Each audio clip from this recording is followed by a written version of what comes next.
Great. I am quite happy.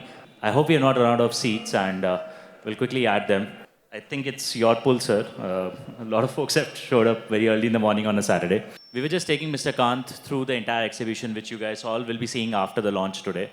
And you heard him speak, so I think a lot of my early context setting sessions are probably irrelevant now. What I would like to add for the entire community here is, Mr. Kant, this is, while it's easy to assume that these are Ather owners and obviously people who bought our products, but really what in our experience, we have been hosting meetups since 2016. That's when we first started calling 50, 60 people at our office, and we had an amazing time. So we fell in love with the idea. And who you are seeing here are not just Ather owners. These are some of the most evolved EV owners out there in the market. They don't just own an Ather. They often also own our competitor products. They own many EVs out there. And today is going to be a lot of note-taking for us. So you're talking to a very, very, very mature crowd who know about EV. So I've got a few questions here for you. And while I've had a few occasions in the past to discuss some of them, I'm super excited that I can now ask them a few of them publicly.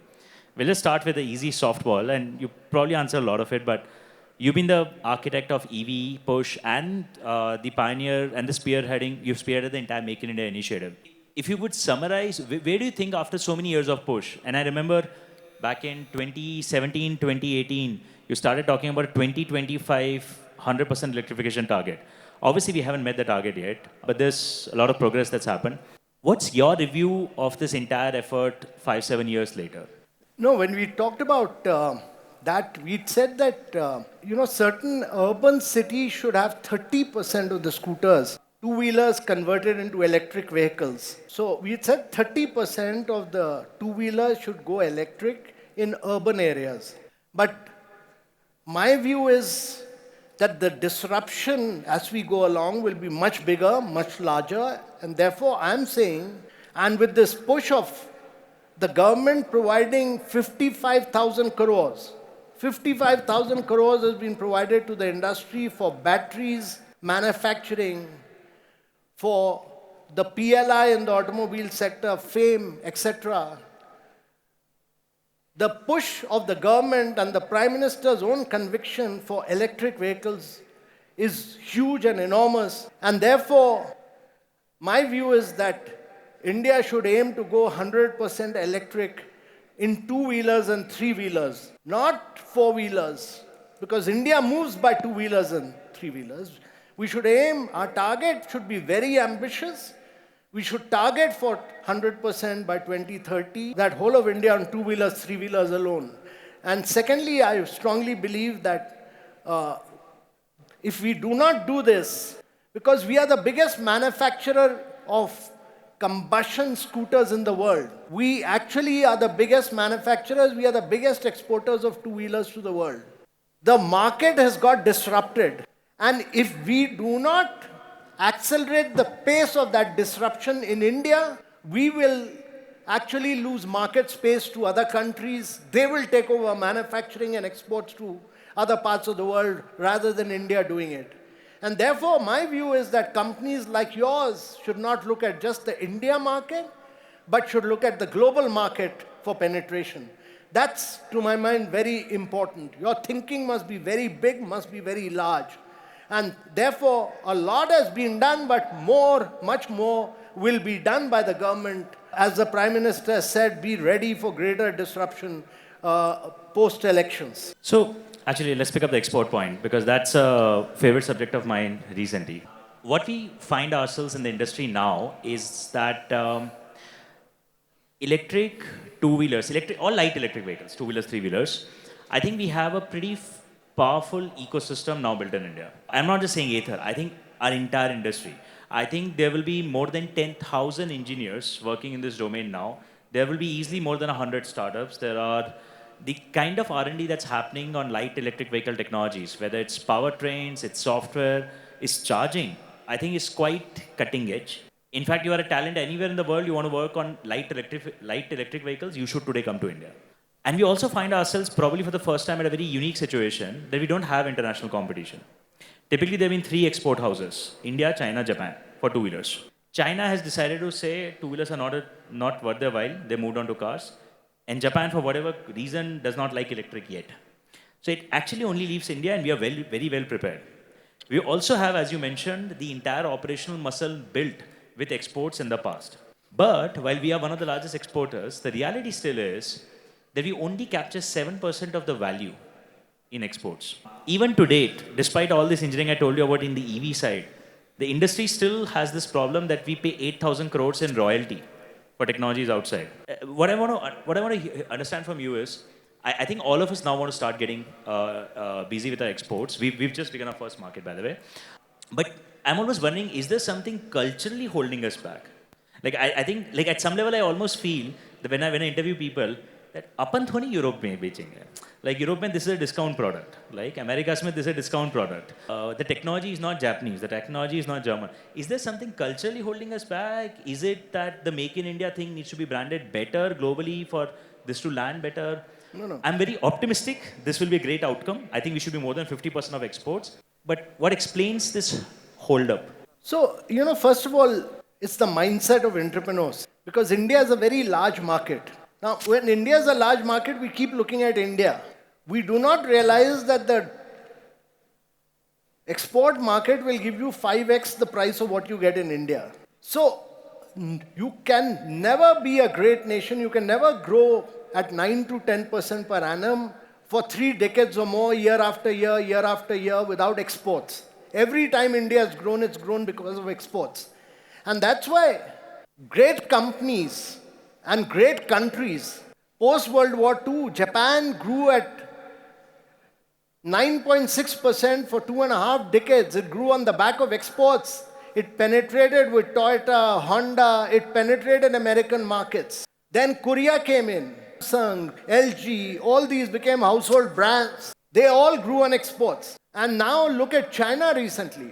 People don't realize, but BYD controls 20% of the electric car market. Tesla is only 12%. And a company like CATL controls 80% of the battery market. So my view is that all these companies, whether it's in the electric cars, and this will happen now, you will see Tata electric vehicles will get exported. Mahindra is coming out of the new EV platform. Their cars will not only be for India, but for the world. And every single manufacturer of scooter here, starting with Ather, all of you should export and penetrate global markets. Without India exporting and penetrating global markets, India will not be able to grow at high rates for a long time. And if you do not export, other countries will get in. Don't think that China has got out of the space. The minute they realize there's an opportunity, they'll get back. Don't realize that Winifast of Vietnam will not get in, or any other country will not get in. It's a market which must be captured by Indian entrepreneurs. We must capture that market. We must say that we'll be the biggest manufacturer of electric two-wheelers. The world, by 2030, the whole world will move only by electric. Electric two-wheelers, electric scooters, electric bikes, the whole world will move on that. And India must be the global champion in that. Thank you, sir. I think I fully agree with your point. I think it's a lot in our mindset and how aggressively we are approaching this. Changing tracks a bit. I know skilling is a topic that that you care a lot about and you've spoken about. Our industries, as you obviously called out, also one of the biggest industries out there, the auto industry. It's on the brink. It's in the process of a pretty massive disruption. And I often feel I don't know if policymakers realize the extent of this disruption as far as talent goes. I'm not just saying engineers, I'm saying the workforce. 80% of the material that goes inside an EV did not exist in an ICE. It's a completely different supply chain. You've got you've got like 10 times more semiconductors. You've got semiconductor-like technology, even cells, which is a different kind of skill set that you need. From our perspective, we obviously get who we need because we're still growing. But from a policymaker's perspective, how do you all approach this? Because this is a big opportunity, but this is also pretty massive disruption. How does the country prepare itself for like possibly 10 million jobs, which will have to be reskilled for a different competency? Us scale pe, how do you even approach this? Yeah. No, so we realize that you're moving from 200 parts in a fossil fuel car to just 20 parts in electric vehicles. And you need completely new skills for that. You need to manufacture all these products in India. And therefore, the government did two things. First of all, the government came out with a PLI policy for both battery and for automobiles, that all these things must be manufactured in India. We must make global champions here in India. The PLI was just designed to do global champions here. Number two, we worked with all the IITs. We worked with about 20 IITs to have a course on electric mobility. So I think about 20 IITs and in triple IITs, all of them have today courses on this. But more important than that, because there's so much of software, you need the world of skilling has totally altered into, you need data scientists, you need machine learners, you need artificial intelligence experts, you need prompt engineers, you need product developers. Our startups alone require about close to about 100,000 new product developers. And therefore, my view is that the curriculum of many of these institutions need to be re-altered for the requirement of today. The requirement of today requires a totally different curriculum because the technology has just jumped up so enormously. And is that something even at a workforce level, let's say at a skill-based college, absolutely. is it something that policymakers actively drive, or it's something that you're expecting the industry to pull as a requirement? See, so what happens is that the Ministry of Skills or our training institutes all skill. It's not that they are not skilling, they're skilling for new technologies. But that's all academic, that's all theoretical, that's a little bit of on the work. A lot of that is on the job learning. And it's when they join new companies, new cutting edge technologies, they really master, they learn, they grow, they evolve. And actually for skilled manpower, the Indian industry must pay a little more and actually ensure that they collaborate with triple IITs, they collaborate with IIT. You are yourself a product of IIT Chennai. And therefore, all of you need to work with the academic institutions so that we are able to produce the right kind of skilled manpower, both at triple IITs and at IITs and at our ITIs, all of them. And that process of structural change is happening right now. Fair enough. I think we will run out of time, so I have two last questions I still want to cover. First is on buyers. This group here is obviously a little bit of an early adopter crowd because they've all bought an EV. But the reality is, as you said, 95% of the two-wheeler market is yet to convert. Within scooters, it's a bit better. I would say 80% of the market's yet to convert, 20% has converted. And what we are seeing as an industry is now the buyer that we are encountering is more of a conservative buyer. They're more of a what's called a late majority, not an early adopter. What do you think, what would be your advice to us as a company in the industry? It could be simple advice like, yeah, prices come karo, bahut bikega. And obviously, the first wave of electric vehicles has been more expensive than petrol. What would your broader advice be to the industry to push through this one barrier that remains to drive 50, 60, 80% penetration in the next few years? So my advice is very simple. First of all, your products should be technically the best product. They should be well-engineered products. If it's not a well-engineered product, it will not sustain over a long time. It should be globally the best engineered product. It should be the best product, both in terms of hardware and software. That's my advice. Number two, never burn cash and never sell your product at losses. Never do that. If your product is good, it will sell. Mercedes-Benz sells because it's got a value, brand value. A Tesla sells at a high price because it's got value. A BMW sells because it's got high value. And therefore, create a value, a product which has got great value, where you will give to the customer more than what he pays. Even if he's paying more, you will give him 5x of what he's paid. So don't burn cash, don't sell cheap, don't create a low-value brand, create a brand for the aspirational middle-class India. That's my view. And third, This next time when I come to your community meeting, this hall should be full of women scooter riders. There are too many men here. And actually, Ather scooter should be driven by women of India. And this many more women should actually experience. You should go out and make the women of India experience your product. Prime Minister's philosophy is women-led development.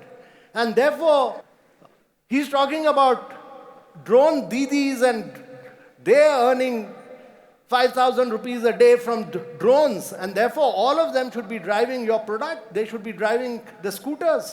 They should be very self-independent. Your product should be representative of the growing aspirational India during its Amrit Kal period. Thank you, sir. I was very tempted to make a point when you said, don't burn cash. I wanted to caution you, you are in Bangalore, the mecca of cash burn in India.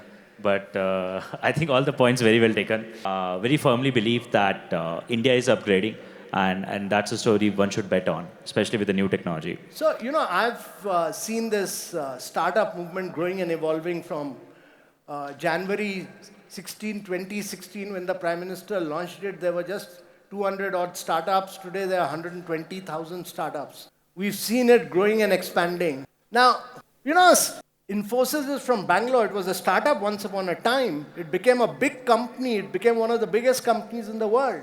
So, my belief is that startups must have good governance, startups must have good audit, must have finance, and Ather must go on to become one of the biggest companies of the world by good corporate governance, good corporate management, and good technical product and good engineering. And I think with that, I've been told by the team that we are just a few minutes away from the live stream starting. So, sorry, we can take questions? Okay, so we can take a few questions. Are you okay, sir? You have already asked me more questions than the UPSC asked me during my IAS exam. Okay, just a handful from the audience. Okay. Folks, we can take a few questions. Mr. Kant can take a few questions. Please don't ask me questions. You have me for the next 2 hours. Hi. I have a general question regarding the EV space, that is regarding the government policies and the idea of Ather in the battery recycling area, and how seriously is the government seeing it? That's my first question. The second question is regarding the PLI scheme and how effectively Ather is able to use it to increase its value. So I had heard in an interview from Tarun that it is not being great in Ather's side, the PLI scheme. So what is your comment on that? So one is that battery recycling is going to be a major business opportunity, and you have many Indian startups like Ather, like Loham, all doing great battery recycling, and there's opportunity for many young startups getting into this area because you will see a lot of producers' responsibility coming into this area in the future. So it's a business opportunity which should be tapped by young entrepreneurs, number one. Number two, the PLI scheme has done very well in mobiles. It's done very well in, air conditioner, component manufacturing, many other areas. In some areas, I think it will again evolve as we go along. It will be rebid. And I think many other companies should also get into it, utilize the remaining component of the PLI, but automobile component is a very major component on both the battery size, where they have rebid the battery component, and both on the battery storage for electricity and for mobility side. Similarly, some component of it will later maybe bid out for automobile manufacturing because some of it may not have been used. So there'll be an opportunity again, and all young manufacturers, especially Make in India, companies which are all Make in India, must utilize it so that we become global champions in it. Mulli, are we taking one more question? Hey, my name is Venkatesh. I wanted to ask you, what are your views on the scope of having AI in two-wheeler EVs? No, so Venkatesh, I am a believer that AI is a foundational technology. If you don't use AI, you will not be a great company at all. Data, machine learning, our ability to use data, and Ather will get a lot of data from its users, use that power of that data to be able to produce better products, provide greater service. One of the great things about Ather is that, I was looking at the consumer complaint and I realized that there's hardly any consumer complaint coming in on Ather, and no complaint at all actually. So what it shows is the very high level of consumer satisfaction as compared to other products. And that the power of artificial intelligence, data, machine learning, all should be used to actually ensure that AI, which is a foundational technology, should be used to provide better services to the consumer and lead to better manufacturing and better technically engineered products in the future. But without AI, Ather will not be a great company. So it's a must that it gets incorporated, blended with Ather as a very integral part of Ather. Thank you. I think we're taking Thank you one very last question. Hi, sir. This is Vikram here. Quite lately, Ather had removed the patent on the charger technology, and India is pushing for a single charger point. So, where is India standing now for a single design? This is my question. So your voice demonstrates that you're an Ather user. Yes. It's got a lot of boom in your voice. Huh? Yeah. Thank you. Okay. So, the important thing which I feel is that Ather made its battery fast charging technology open source. It's a company which has done 151 patents already, and there are many more patents which are lined up. But the great thing is that it allows many other scooters to do charging on the chargers of Ather. My belief is that everything should be interoperable. All chargers must be interoperable. It can't be a monopoly of one company and saying that my Ola charger will only charge Ola, or Bajaj charger will only charge Bajaj, or Ather charger will only charge Ather. That will be a huge amount of wastage of country's resources. Whether it's Honda, whether it's TVS, whether it's Ola, whether it's Ather, whether it's Bajaj, all chargers must become interoperable. And I will talk to BIS on this point. This is the most important point to my mind, which is important. For the sake of the consumers and the customers of India, all chargers must become interoperable. Amazing. Thank you, sir. I think with that, we are at the end of our talk. We must all thank you, not just me and the Ather team, but I'm sure also our community who joins us here. We must thank you for taking out time. Mr. Kant's flight, Vistara flight, landed quite late last night, and I'm glad it landed. And I think he's really stretched himself to come and join us here. But we're very, very glad to have you here. I think it's very difficult to replicate your keynote energy, but I will try after this. Right? Yeah. No, thanks, Tarun. Let me compliment you. I do this not because it's Ather, but because my belief is that the future is electric. My belief and the belief of the Prime Minister is that we should get into all sunrise areas of growth. We should get into cutting-edge technologies. Our belief is that India must become a global champion in electric vehicle manufacturing, and you are at the right point of time, and you're rightly positioned to be a global leader. So I wish you all the best. Thank you, sir.